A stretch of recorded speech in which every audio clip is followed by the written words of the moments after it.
We welcome you yet to another episode of detailed analysis of information here on Global TV Uganda. Mujje baliko gyonna gye mutuusizzaako engalo mwasuze mutya mwasibye mutya mu mawanga ag'enjawulo yonna gye muwangaalira okusobola okufuula eggwanga ekifo ekirungi ekyokubeeramu. We really appreciate. Era nammwe ababadde bakyakuumye naffe ababadde batugoberera tubeeyanza tubeeyanzeege era mwongere okusharinga ka link, comment, like n'okugamba bannayuganda abalala abadde batannaba kumanya njiri eno nti enjiri ebeerawo wano ku Global TV Uganda.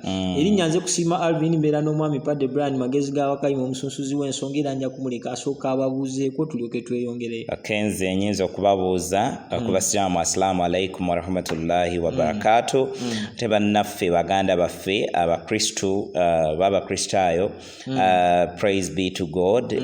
Tumwebaza Katonda kubanga akyatukuumye okutuusa kati. Leero tugenda kwogera ku proposed budget. Yes sir. Kino wekijjidde nga abannayuganda bali mu mbeera kangambe eteyagaza kuba Uganda erabika kati baajawulamu.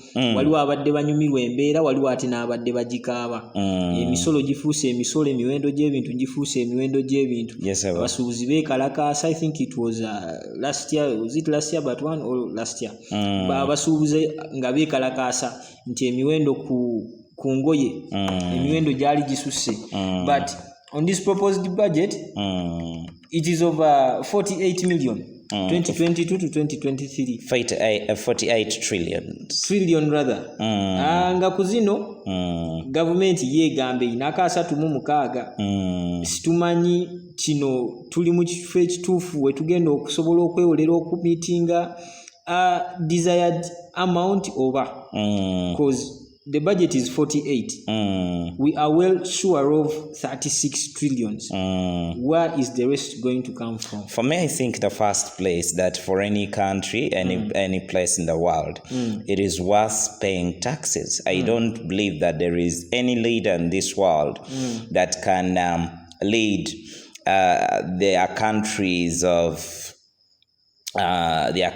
abroad without having to levy taxes onto the citizens.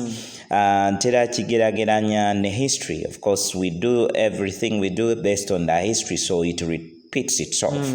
That in one way or another, even religiously, for the Jesus Christ's generation, there was this Lazarus, the tax collector. So for it means collecting tax or taxes, it is not something for today. Kibadde ngawo for quite a long time.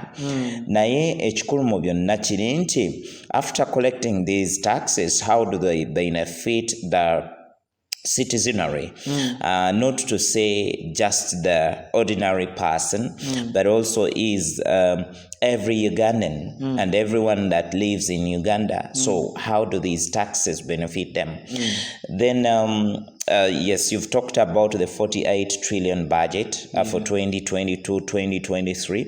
Ekituufu zino sente zo bw'oziwulira oyinza n'okubanga you feel like you're losing your hair, you develop the goosebumps. So tulina okwebuuza ng'Abannayuganda sente zino zigenda kukola ki? Zigenda vaawa? So it will come from us just like it has always been. But Ugandans have been complaining that whenever a budget is released, more than 50% of the budget is wasted into paying salaries. Of course, that is where I also stand to be very bothered, because to take a okubeera ne nsimbi is collecting dwa oba zetujje mu bannansi nga taxes mutuufu nga zigasa bannansi naye sente zino bwe ziba nga zigasa abantu abamu and then that it is coming from the very citizenry and a common person in particular, kitegeeza nti we would be milking a cow without grazing it. Ekyo kituufu nnyo. By anticipating to spend 48 trillion in this financial year 2022 to 2023. Yes, sir. Are we in a best position for us as a country to borrow money? nze ndowooza nga tetunagenda ku best position kye kituufu kiri nti we already reached the landmark of that red timer nti munange wetulaga ate si we wangu wazibu nnyo kubanga bw'osukka 50% or tuuse 50% manya nti obanga omuntu omu yeewaddeyo kubanga they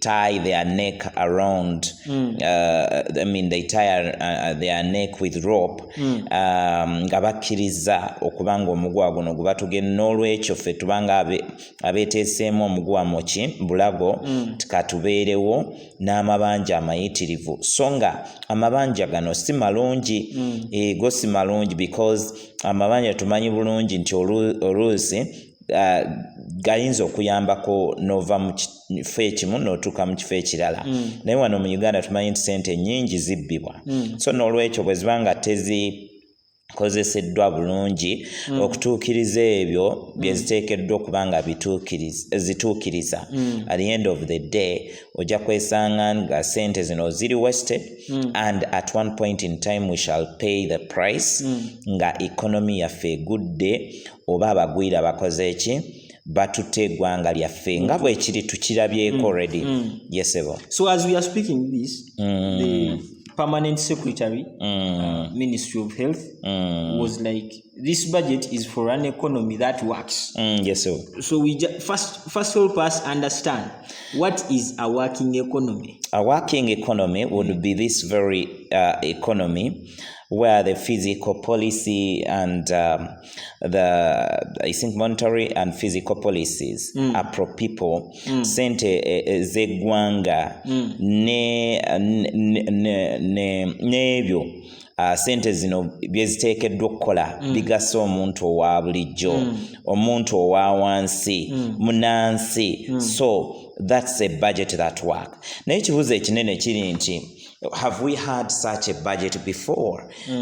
Yes, tuyinza okuga nti zibaddengawo nga ziri in a sort of pretense nti they are budgets for the economy that works yet they are budgets for the economies of the minority citizens that work. So nti tubadde n'ensonga ez'okwejalabya mu ggwanga lyaffe ne weesanga nga tulina ministry eya presidency nga receiving ensimbi empitirivu ate nga ne tubeera in fact ne sente ezirabirira president mu state house nga nazo mpitirivu obungi so when you look at that oyinza okwebuuza how does this economy indeed stand as economy that works?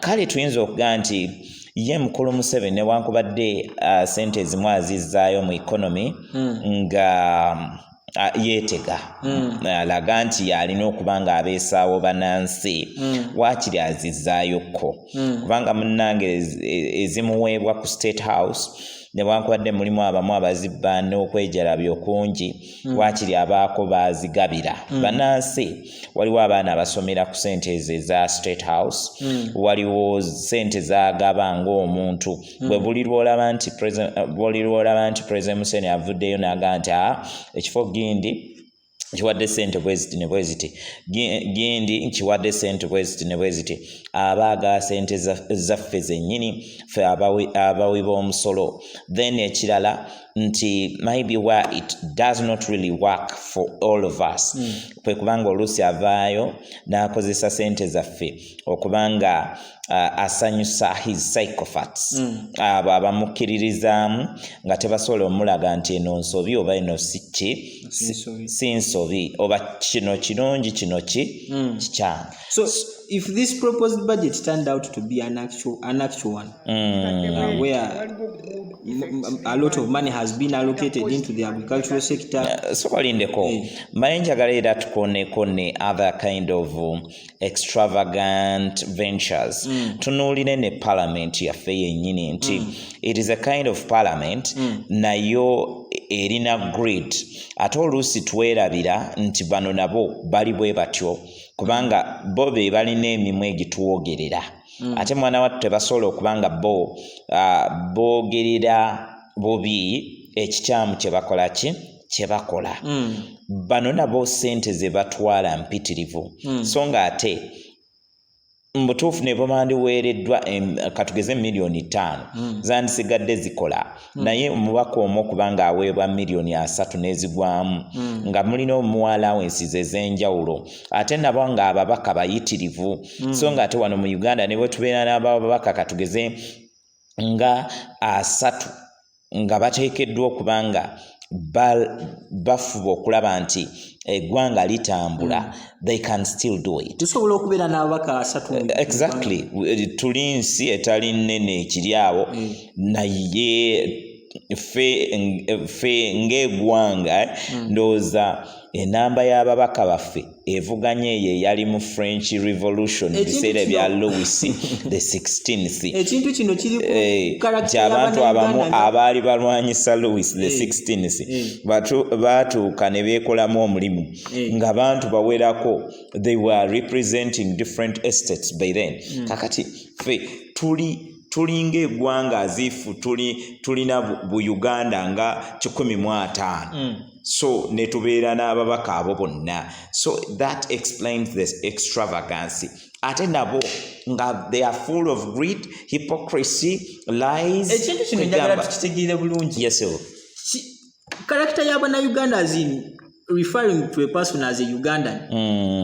Kye kirimu obuzibu oba kuba bw'obeera ne ba representatives nga batano representing one district ne wabulawo efficiency ne bisigala nga bibulamu bwe tunaafuna ababaka kakati oyogeddeko kwaba batano betulonda nga tulowooza nti bajja tukolera naye ng'ekituufu mu kyo ate tebakola weebuuze babaka bameka betwatulonze ne baddayo mu constituencies zaabwe ekyo kyekibuuzo ekinene nnyo ate ekikuwa ansi enyangu nti batono nnyo abaddayo n'olwekyo nti okubeera n'ababaka abangi si kye kitegeeza nti eggwanga ligenda kukola ki tambula bulungi wabula kibanga aziifu ogemulidde ababaka bano obawadde okulya beekusse bokka na bokka so that's another big problem we have then ekirala nti ku budget yaffe eno